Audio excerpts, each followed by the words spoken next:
Sony's big CES reveal was actually a surprise, like a real surprise. Yes, they unveiled a prototype car called the Vision-S. Now this is the crystallization of all the work Sony has been putting in recent years to do with LiDAR, autonomous driving, safety, and even image sensors and object detection. But I'll be honest, I didn't think they'd have a car wheeled out onto the stage.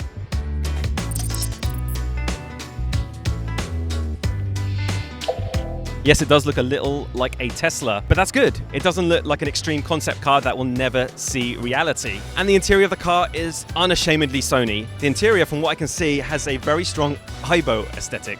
It's all creams and greys. It's all very subtle and understated. So exactly how autonomous is this prototype? Well, it didn't drive itself on stage. There was a driver behind the wheel as it was revealed. According to Sony's spokespeople, it's currently level 2 autonomous, at least for now. Sony's press conference has just finished, so we're still trying to wrestle with all the specifications and the things we do know.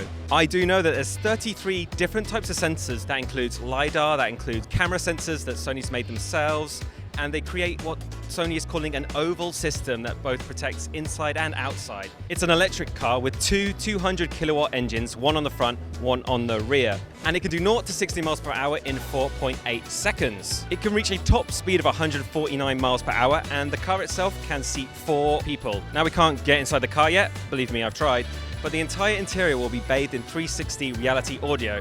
Now that's the Sony technology that kind of creates a sound stage, and we've seen it in speakers and in headphones, but this is very much the first time we've seen it in anything approaching a car, even if it is still a prototype. So let's get a little bit more detail about all those sensors. They include CMOS image sensors that are both highly sensitive and have a high dynamic range. That's paired with solid-state LiDAR that grasps the 3D environment around it.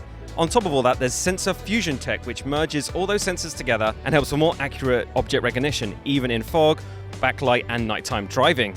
And for those driving and riding shotgun, there's a panoramic display along the front of the dash. Riders will be able to communicate maps and other media content between themselves, switching content between 2 different screens. Now that's absolutely everything we know at this point, so we have lots of questions still remaining.